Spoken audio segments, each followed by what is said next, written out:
While we dive into the brand new Tears of the Kingdom game, we take a look at the entire library of Zelda games in Nintendo's history and rank our top 5. The ordering may shock you, then again, maybe not. My name is Jim, I will be your pal for today, and this is the Jim Pal Podcast.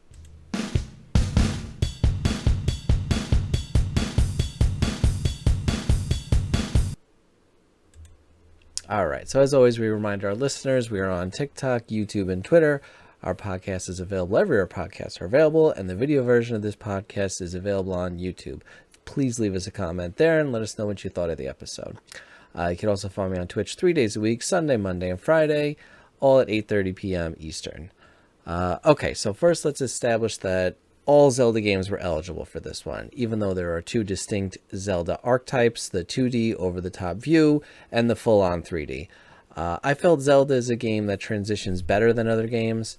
For those that are returning listeners, we did the opposite with Mario ranking just the 3D games. With Zelda, there's more of a focus on puzzles, and frankly, some of the 3D games didn't even have jumps, so it didn't really matter. So for this one, I included the entire library. It made it difficult, but doable. There's quite a few Zelda games, obviously. Zelda is fairly consistent across 2D and 3D. There's generally an overworld to explore with distinct regions, mountains, water, lake, river area, a forest, and a desert, etc. You get the idea. And obviously a Hyrule castle somewhere along the lines. There is a dungeon associated with each of these areas, and once you finish, you head for the castle. Weapons are unlocked throughout the game and generally serve as a way to gatekeep sections that you aren't supposed to be in yet. Lots of puzzles, lots of exploration, and rewards for doing so. While I haven't played every single Zelda game, I've played the main ones that I feel would qualify for this list. If a favorite of yours isn't here, tell me about it in the comments section on YouTube, or better yet, come by my stream, tell me about it. Okay, so number 5 on our list is Link's Awakening. It's the 4th installment in the Zelda series, or 20th, depending on which version you played. I did not have the chance to play the OG release. However, I did play the remaster that came out a few years ago, and it was quite lovely. The graphics kept things a little cartoony, yet they don't quite go as far as what they did with, let's say, Wind Waker. They're really nice looking. I almost felt like they were little action figures running around on the screen. So that was kind of a cool, interesting decision. It's bold, and I liked it. I liked what they did. The gameplay was great. It felt very natural. There were never any points where I felt clumsy or like I was running into a wall or anything like that. The weapons were really cool. Especially like the hook shot that you to use to get across chasms, let's say, and that kind of helps you gatekeep certain areas, especially up in the mountains areas, which was kind of obviously an area they didn't want you getting to too quickly. The story being in the dream world, I assume, with the windfish was fantastic. It's always nice to get a break from typical bosses. Give Ganon a break every once in a while. But it was in the dream world, so it allowed you to do certain things like going to typical environments you're used to seeing while still being in somewhat original areas. So you still have the desert area, the mountains area, the forest, the water area, etc. They divided up really nicely. The villages were all pretty much there that you were used to seeing, but they were all mixed up and different. All the names were different except for Link. It also allowed you to have some fun without having to worry about impacting the overall timeline, which is later on did start to become important. Obviously, they weren't thinking about this when it came out many years ago, but fans really are starting to they started to catch on later on, and Nintendo finally had to address that there were different timelines and everything. So but this one was nice. You can kind of put this one anywhere in the timeline, anywhere you kind of wanted to, because everything can kind of be dismissed later on without having an impact. Story was okay. You collect the instruments to make noise, I guess, and wake yourself up. Wake the windfish and then yourself, and then, you can move on with your life. The instruments were nice as MacGuffins. It was unique, and unique is always appreciated here. Unique and different. Let's do it. I'm all here for it. The exploration was good. Everything was kept fairly segregated and worked well. The mountains did get a little confusing at times, but it wasn't impossible. And I never really, threw the controller. So that's always a good thing. Dungeons were challenging yet highly enjoyable. The face shrine on off block switching was a great mechanic as an example, and a great way to split up the dungeon. The Eagle's Tower, as another example, with the pillar destroying mechanic, was also a great way to flip the dungeon on its head just when you were getting the hang of things. The Kirby Chain Chomp and Goomba editions were confusing at first to me, but I love a good Easter egg. I kind of had fun with it. It was really kind of cool. They were fun, and they were sort of a "hey, I know that guy" moments, which was nice. I do wish Nintendo would do this more with their properties outside of games like Super Smash Brothers and Mario Kart, Mario Party, etc. I do wish they would mix it up a little bit. Like all of a sudden, you're playing a Mario game, and then Zelda or Link rather would just burst through the wall and hey, what's going on? You can't talk now. I gotta chase down this thing, and then he just runs off and no explanation, refuses to elaborate, and just leaves. But it would be kind of fun if they did some more things like that. All right, so that's number 5 on my list. Excuse me. Number 4 on our list is Twilight Princess for the Wii, 13th installment, but the first on a major console since Wind Waker on the GameCube. This game was clearly a reaction to Wind Waker's graphics, or rather the fans' reaction to the graphics. Many people rebelled against it, saying it looked too cartoonish, so they kind of took this the opposite direction. They went super realistic and serious, but ultimately it was a bit monotone. It was difficult to see in certain areas, especially when the lighting wasn't as good. The Forest Temple was really rough. But to be fair, video games was going through its brown phase where everything just had to be brown and adult and everything. So I can't come down on them too hard on this. They do get best points for story on this list. They handled Link leaving his childhood to become a man really well, without reusing the time jump mechanic that we've seen in the past. The backstory of trapping Ganon was great. Utilizing the sorcerer Zant was great. The kids were a nice addition, helping demonstrate Link's growth as he continues to encounter them throughout the story. He continues to grow, and yet they still look like kids. So it really accentuated that well. The baby gave me serious Stewie Griffin vibes, especially when he opened his own store, and was shown to be quite the little businessman. He was very serious. You don't cross him. I did like the use of Twilight to gatekeep you throughout the story, as opposed to reusing the weapon item mechanics that is really typically used in a lot of Zelda games. I know I'm alone on this, or there's not many people who would agree with this. I wasn't a fan of the wolf mechanic, and I found myself rushing through these sections to get back to being human again. And that's something games should try and avoid. You shouldn't have sections that fans want to just, okay, let me just get through this and then get to the really fun stuff. I did like that they eventually decided to say, okay, well, we'll be able to switch you back and forth, and that's fine. If that's what they had done from the beginning, I would have been fine with it. It was just running around as the wolf in that twilighty, dimly lit. Again, dimly lit is going to come back to haunt this game a little bit. It took away from the game a little bit. Midna was good. She was a bit trolly, but the differences between her and Navi were well done. She serves the same role without feeling like a retread. Her character arc is very well realized. Because of this, I would not be mad at you if you liked her over Navi, to be honest with you. Great use of the Wii remote, which wasn't always a success for Zelda. I'm looking at you, Skyward Sword. Weapons were mostly classics with a few new great additions.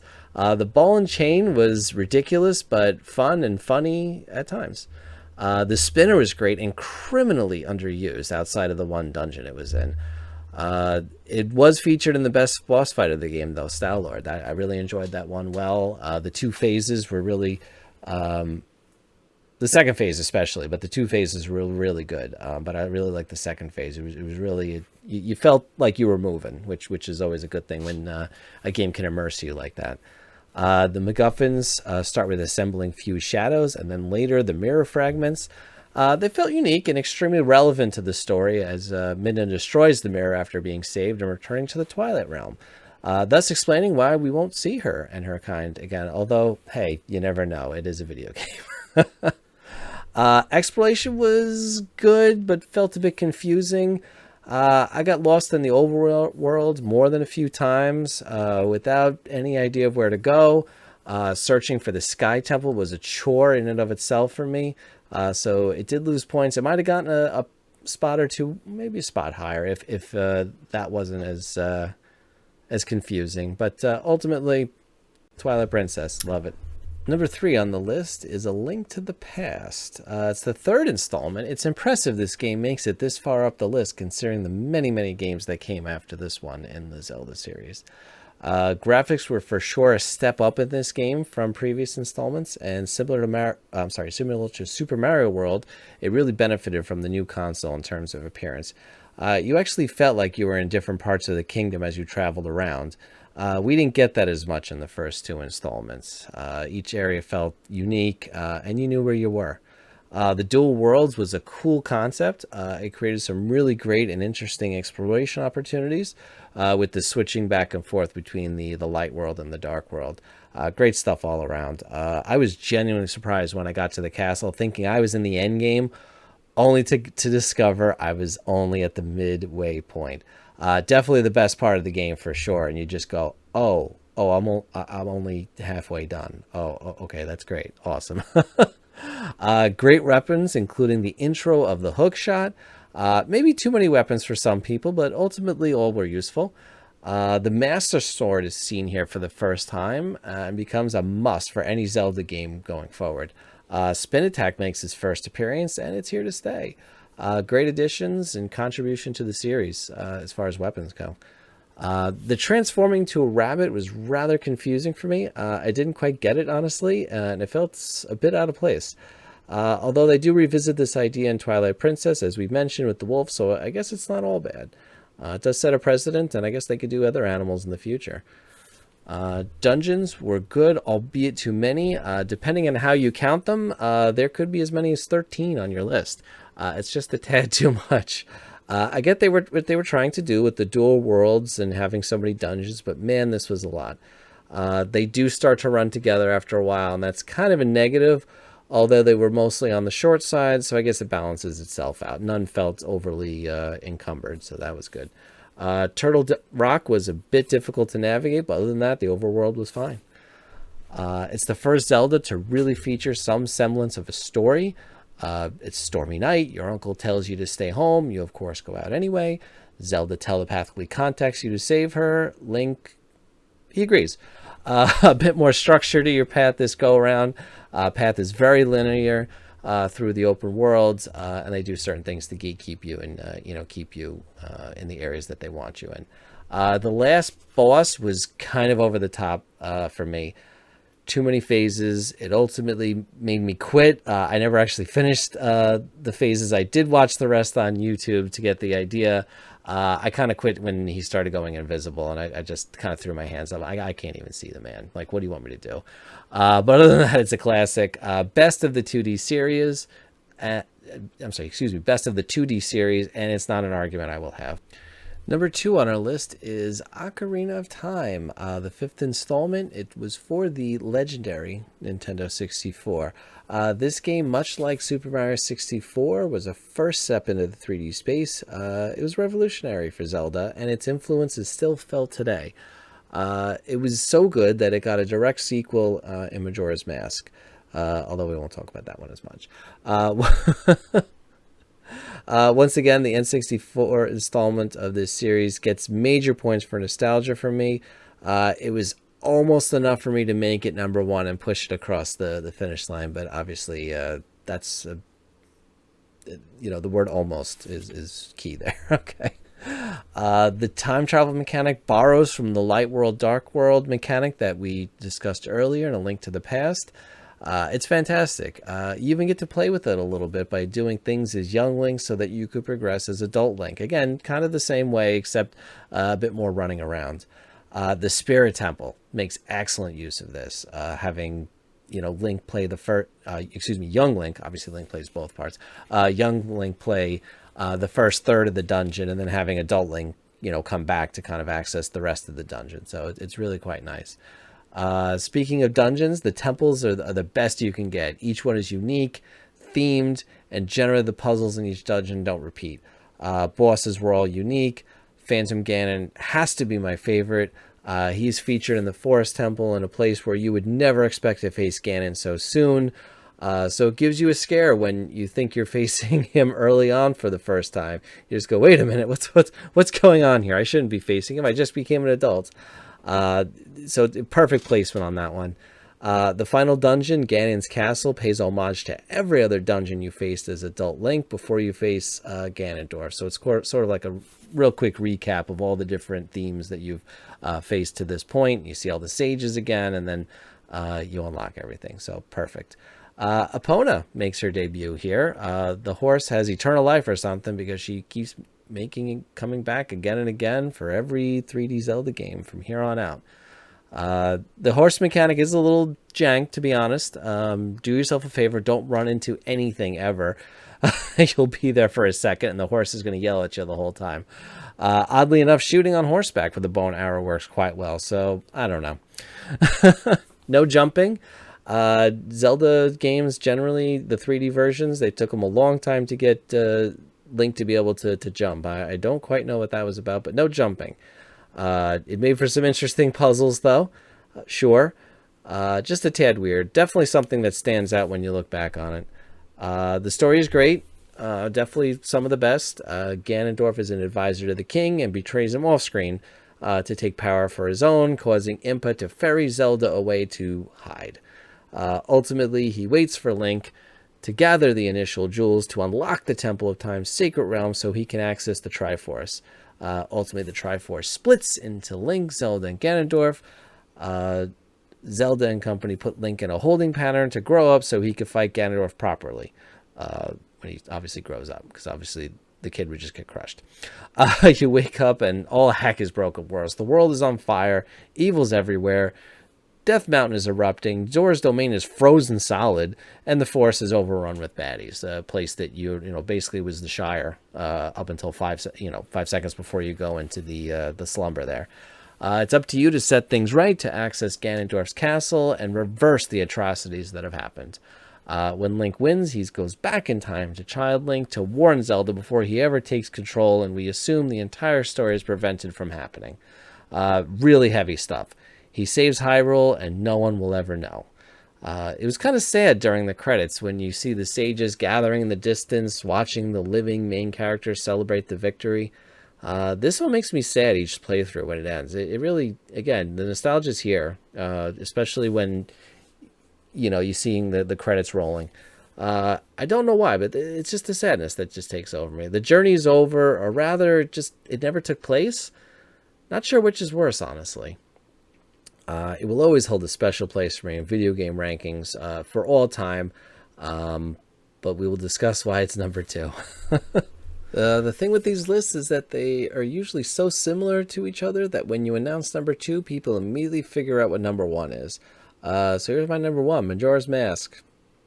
No, that one did not make my top 5. I just couldn't get into that one. And ended up quitting before the first dungeon. I'm ashamed to say, but it just lacked any sense of fun whatsoever. They forgot the fun with that one. I hear good things from those people that finish, and maybe I'll force myself one day, but for me, if you want to quit before you've made the first dungeon, you've messed up somewhere along the lines. So yeah, the real number 1 is Breath of the Wild, the 17th release for the Wii U, briefly, and Nintendo Switch, which is where it's mostly known to be played. This is going to come as no surprise, but exploration is tops for Breath of the Wild on this list. It's as open world gets. There's no limits. Fantastic. You have things like Hinoxes, Taluses, and Lynels scattered throughout the world in varied forms, too, especially for the Taluses. You go into the Hebra Mountains. There's an ice one. You go to Death Mountain, and then there's a fire one. A couple of fire ones, actually. But yeah, no, that's great that they theme some of these. And the Stalnox, that's another great one. Obviously only available at night. Fantastic stuff. Your path is strongly suggested, but again, you can do things in whatever order you want, which is kind of nice. You can go to the desert first if you so choose, but it is an extra challenge as it's meant to be done later on. It's definitely one of the most challenging, especially the boss. You can even run or fly straight to the castle and fight Ganon. It's fantastic for speedrunners. They love that win bomb situation, obviously. The references to other games are on point. They bring the nostalgia and really make you think about the other games, and they respect the legacy that's happened to this point. So that's a nice touch.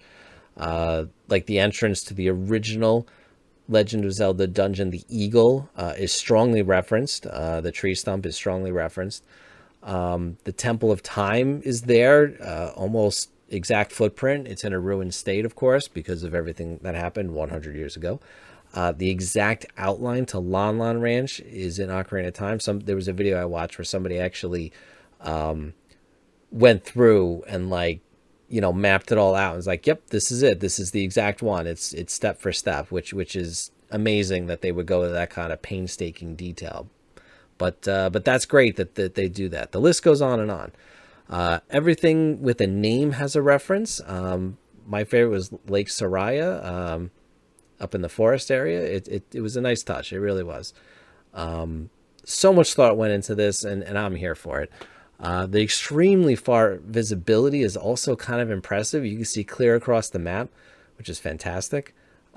It's honestly deceiving, though. You can see something and start heading there thinking, oh, I'm almost there, only to look up 5 minutes later and realize it's a lot further away than you thought. It takes some getting used to, frankly. I'm still not sure I'm used to it every time I do a playthrough. The environment is so diverse. You actually feel cold in the Hebra Mountains. The visibility drops, the wind, the snow. You actually get a little chills. I have to put a sweatshirt on when I play that area. You get blinded by the sun in the desert. You feel lost in the Lost Woods. It's very immersive. This is by far the best feature of the game, and is so impressive and over the top that it almost erases any possible negatives that the game has. Although every game has them. I'm always going to mention the negatives when I notice them. The breakable weapon system is very controversial, but ultimately, I think I got to give this one a positive.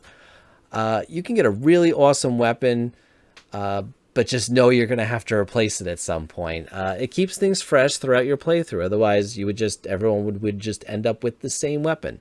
The glider is by far my favorite weapon mechanic. I'm not sure how you would call that, but I could spend hours in late game when you have a lot of stamina just finding a high mountain and just jumping off and gliding, enjoying the scenery, doing nothing else. It's just, you're just visiting an old friend and you're just gliding around. Oh, look at that down there, look at that over there. It's great. Fantastic. Love it. And that makes a good game, when you can just log on and not even do anything. You're just in there and just kind of hanging out. You're cooking, you're gliding, you're just doing whatever you want. That's always a fun thing to have in a game, of course. The dungeons. Okay, so I understand everybody's complaints here. There are only 4 dungeons. They are on the short side, and each boss looks almost identical. Not only that, but the inside walls and general aesthetic is identical. If you don't look out the windows, you wouldn't know which dungeon you were in. It's the same mission every time. Unlock all the terminals. Get to the boss. The final boss of the game, Ganon, has 2 beast modes here, whereas we usually will get at least one human-ish form and then over-the-top beast destroyer of worlds mode later on. Nintendo kind of punted on this one. They make up for it a bit with 120 shrines, and as we mentioned, the overall world has big bads all over the place. The shrines really just take whatever dungeons we would have had and broke them up into tiny bite-sized portions. That's kind of what they did. Again, visually, though, most shrines have the same aesthetic and could theoretically be joined up if you really wanted to. I don't think it would take too much effort. It did allow the shrines to be self-contained and unique without trying to fit them all together with anything else, so I guess that's a positive. This is overall a bit of a minus for me in the game, more so the 4 dungeons than anything else. It just felt slapped together, and for a game that has such a great environment, this is a letdown when you finally get to the main meat of the game and you just find that it's just, everything kind of looks the same. The Blight Ganons all look identical, basically, with very little changes from one to the next. Obviously, the mechanics of the fights are all unique, so that's definitely a positive. But the fact that you did that, you could have made them look a little bit different. Zelda's always known for having unique bosses, and again, to have that is a bit of a letdown. But we'll go back to the positive stuff again. Ultimately, this is number one, so I don't want to complain too much about number one. Trial of the Sword was one of the most challenging things I've ever completed in a game. You take all of your weapons away, and having you start from scratch is frustrating, yet totally worth it when you finish. The final rooms almost broke me, and you could watch that video on YouTube, but I'm glad I didn't give in. I took 3 cracks at the final room, and it almost killed me. Graphics were an interesting choice. I honestly hated it when I saw the first trailer for the game, but once I started playing, I quickly got over it. I learned to actually love the choice that they made here. I don't know why I hated it in the trailers, but again, once you start playing, you go, oh, okay, it's a beautiful game, fantastic, love it. Again, kind of weird. The horse system was great. Every color and pattern is pretty easily located. You even get a Stalos horse. Every now and again, obviously again at night. It's temporary, and it's kind of a fun thing to have. Kind of falls apart at dawn, so you can't register it and keep it, but it's a fun thing to have, and take a couple of pictures quickly before dawn hits. If you really don't want a horse, you can play the DLC and you get that ancient horse. So that's fantastic. The story sort of starts and ends with the term 100 years ago. All right, I'm kidding. They just use the term so much early on in the game that it does get annoying at times. Every single person you come across, it's been 100 years. Like, oh, has it? Nobody's told me that before. It's actually an interesting take, though. As you get your memories back, you discover Ganon attacked. You lost totally and completely and go into hibernation while you heal and get ready for round 2. The 4 champions die. You lose all your weapons, all the guardians, everything is just corrupted by this blight, and everything you had going for you just was turned on you, and now you have to fight everything that used to be on your side. You do go around ridding the blight from all over the divine beasts, which we will need to fight Ganon later on. It also allows you to get some more backstory as you visit the various villages. Tarrytown was a great way to show Link's influence on the world, and that he literally is helping rebuild Hyrule Kingdom. It's a great way to bring the story into the gameplay. That's always a plus for me. I'll always mention it every time I notice it. The Blood Moon was a nice mechanic to keep the game fresh and not feel empty after you tear through an area. I do wish that once you beat Ganon, there was a way to turn off the Blood Moon. Taking it a step further, you can get a special achievement once you clear the map. That's my idea. It would have been cool for speedrunners, but alas, it's not there. No points lost here, though. I just thought of it, and I would have liked to have it. The Blood Moon was a better mechanic than some of the past Zelda games where, like, let's say you go off screen, you beat all the enemies on a screen, you go off screen, you come back, and oh, what happened? They're back again. So it was a nice way to kind of keep that and reintroduce that, and be consistent with other Zelda games, but at the same time, doing something new and unique. I briefly mentioned the DLC. The DLC is amazing. The extra divine beast, even though we don't really, see the outside, we don't know what kind of beast it is, but that's fine. That's fine. The extra shrines were good. The boss fights, doing them again in kind of like a challenge mode where they kind of handpick your weapons was a nice way to do it. Because, let's be honest, usually what we do is we stock up. We stock up with all the weapons we can, the armor, the everything, and you go in and you make the fight as easy as possible. And this mode, they kind of take it down a notch. The extra mount, the motorcycle, is a pretty cool thing to have. The extra outfits, which is great, and it by far has the best boss in the entire game. When I first played this and I saw the monk's hand move, I almost wet myself. It was so cool. The boss fight is fairly lengthy. It's challenging, but it's more of like a stamina boss fight. You really have to stay in it and just, okay, calm down, just, concentrate and stick with it, and, don't rush things, and you can get through it. the DLC is worth every penny, and I absolutely recommend it to anybody who owns the game. I absolutely recommend it. Even now, I know we're get diving into Tears of the Kingdom, but by all means get it. It's like a third of the main story tacked on, so it's really great. It's nice. As a side note, Breath of the Wild has been shown in some studies. A couple of colleges did some studies, and it's been shown to reduce anxiety in some people. This is a huge plus for me. In a world where it appears people are losing their minds, we take the wins when we can get it. So, I know it does for me. Again, I mentioned earlier about, just you get on the mountain, you just glide off and you just kind of just look around at the scenery. It's a really nice thing to do. It's the equivalent of like if you live in the countryside, you just get in the car and just drive. Nobody's around on either side of the road. You're just driving, enjoying the scenery. That's kind of the way I look at it, except obviously it's in a digital sense. All right, Koroks. Those who come to my stream know I loathe Korok seeds. I get their purpose. They are, again, a totally optional part of the game, yet they are useful if you get enough to unlock all of the inventory slots. 900 is way too many for such an expansive world. I could definitely see myself getting to 899 and spending hours only to come up short, not being able to know where the last one is. You need the guide for this, and without it, you just don't stand a chance. Not a fan of them. If there were 200 or 300 with some kind of system to find them, and I know that there's the mask. I get that there's the mask, but ultimately, I wish there was a better system to pick them out and to be able to find them easier.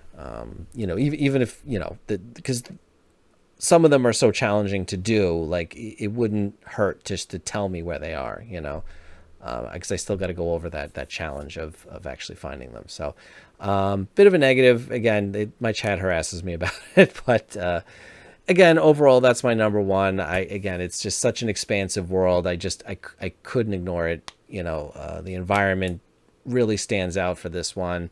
It's a perfect name, Breath of the Wild. You're in the wild most of the time, and it's just it's really something nice. So the future, Tears of the Kingdom launches imminently. The long-awaited sequel. I'm recording this on Wednesday the 10th, so I haven't actually played it yet as of when this is going to be released. I'm hoping to edit this and get this released for the 12th. It's been the long-coveted Breath of the Wild sequel, though. My goodness. Nintendo did something it rarely does. It gives us a straight sequel with the same map, but mostly changed. It looks like they're doing some Skyward Sword situations and having the Sky Island so that, it changes up the terrain a bit. It's clear from the trailers some time has passed and Ganon has returned. There's my shocked face. The thing is, Zelda usually doesn't leave you hanging this long. If you check their history, this is the longest we've waited for a game ever, so they better deliver. I understand some folks might count the remaster we got for Link's Awakening and the Hyrule Warriors games, although I feel those games are different enough where, you wouldn't include them in, considering, yes, they're Zelda games, they're in Hyrule, but they're just so different from every other Zelda game that, I wouldn't count them. But obviously they were released to kind of, hold us over while we waited for Tears of the Kingdom to come out. As far as the future goes, obviously the successor to Tears of the Kingdom will not be on the Switch. It'll be whatever Switch's successor is. I look forward to that. But anyway, that's my rankings. Thank you so much for tuning in. Again, check us out on Twitch 3 days a week, Sunday, Monday, and Friday at 8:30 p.m. Eastern. We will be playing Tears of the Kingdom for at least the next week or two, and then probably once a week until we play enough of it and we get sick of it. Check us out on YouTube. Everywhere podcasts are available. Go to YouTube and leave a comment. Let me know what you thought of the list. Again, if there's a game you think that I need to play for Zelda or anything, really, feel free to come on by and drop a comment. But again, thank you so much. My name is Jim. I have been your pal for today, and this has been the Jim Pal Podcast. Thank you so much. Bye-bye.